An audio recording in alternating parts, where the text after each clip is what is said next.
Egameni lika Allah onomusa onesihawu.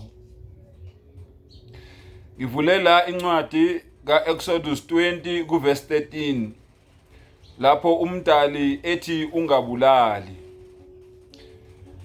Ngase ngivula incwadi kaGenesis uGenesis 4 uqale lapha kuverse 9. Wayesethi uJehova kuKhayini, uphi umfowenu Abela na? Wathi, angazi, ngikumlindi womfowethu na. Khona wathi, wenzeni na? Izwi legazi lomfowenu liyakhala kimi lisemhlabathini.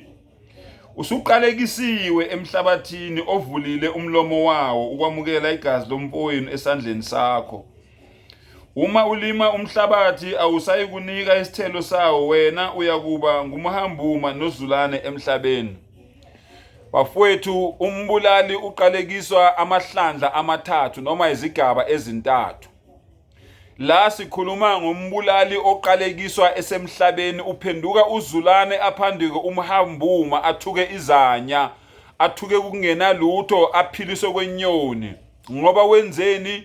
Uvulile umhlabathi kwangena igazi elingenacala. Isiqalekiso sokuqala leso, ipunishment yokuqala umbulali ahlangabezana nayo uma ngabe esaphila emhlabeni. Uyogijima, uyoba uzulane, uyoba umhambuma, uyothuka izanya, uyothuka into engekho.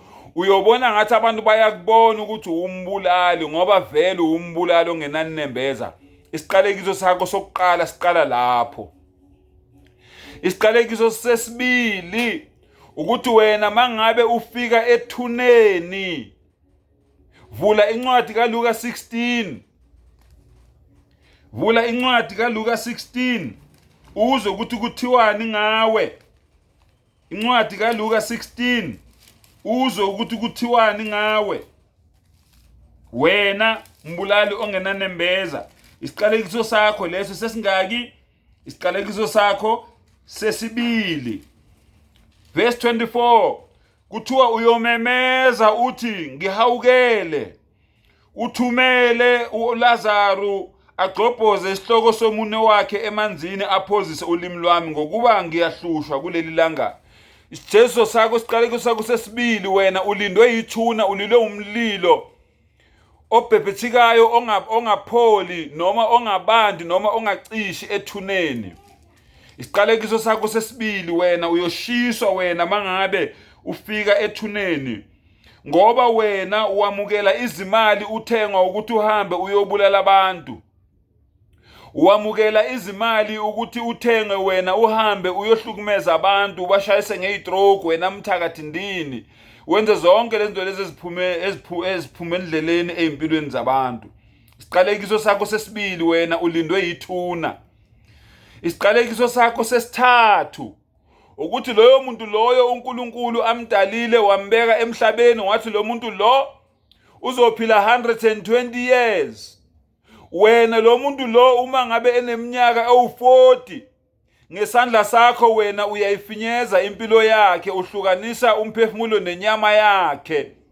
Isiqalekiso sakho sesithathu ukuthi leyo minyaka leyo, njengoba wena ombulale ena40 kodwa yena bekumele aphile 120 years, uzoqala kuqala uye esihogweni uyophila le 8 years esihogweni, ushe esihogweni, ubrayo uphendule ngemforoko kaSathane, wena nalo Sathane omsebenzelayo.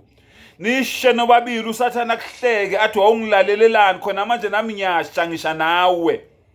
Ungangigxeki-ke mina, ungigxekele izenzo zezandla zakho, ngoba mina ngafike ngakuhlebela kuphela. Angizange ngiyothenga isibhamu ngasifaka inhlavo ngathi bulala abantu. Angizange ngiyothenga umesa, angizange ngiyothenga ucelemba, angizange ngiye enyangeni ngiyofuna umuthi wokubulala abantu. Ngakho-ke zikhalele wena, ungangikhaleli mina ngoba nami ngisenkingeni, ngifana nawe. Ijeziso sakho leso sesithathu, uyoyidonsa yonke leyo minyaka leyo yaleyo muntu leyo obekufanele ukuthi akayiphile emhlabeni. Lalela-ke dadewethu, lalela-ke mfowethu, ngokutshele unyaka ngalelo langa lelo ilanga elilodwa liyobe lifana namalanga ayinkulungwane. One day is equals to 1000 years. Ngitsheleke wena mangabe uzogwetshwa 80 years udonsela isigwebo salomuntu lo owafinyeza impilo yakhe emhlabeni. Mawuphuma lapho ke usudonse leyo 80 years, khani ke manje uyokwehlulelwa ngokwemisebenzi yakho le emibi oyenzayo. Usazobuyela ke manje esihogweni.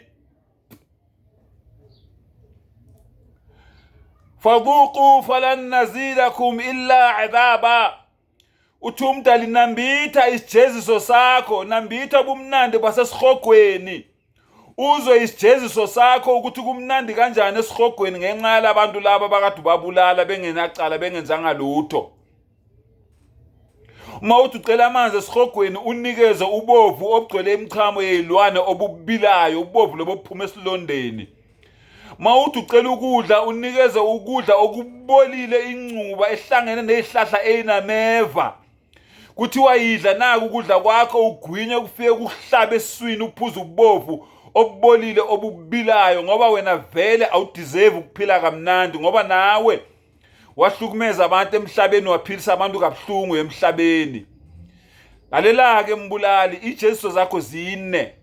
Ijeziso sakho sokuqala uyoba umhambuma obuzulana emhlabeni ungazazi indaba zakho. Esesibili nethuna likulindile nalo lizokunikeza sali isijeziso. Kuneyinyoka lapha ethuneni, kunofezela lapha ethuneni abakulindile wena mbulalo ongenanembeza. Okwesithathu wena uzojeziselwa leminyaka le yalomuntu bekumele ayiphile yokuqala udonsele yona kuqala esihogweni. Okugcina wena yokwehlulela ngokwemisebenzi yakho emibi, udonse esihogweni iminyaka ngeminyaka. Ngeke uphinde uphume esihogweni wena noSathane ubaba wakho lo omsebenzelayo, owenza imisebenzi yakhe akuhlebela yona ukuthi uyenze na uqhubeke uyenze. Kodwa egcineni ngithi akukapheli ngawe. Usengashintsha, usengaphenduka. It's not over until God says it's over. Wa akhiru da'wana anil hamdulillahi rabbil alamin.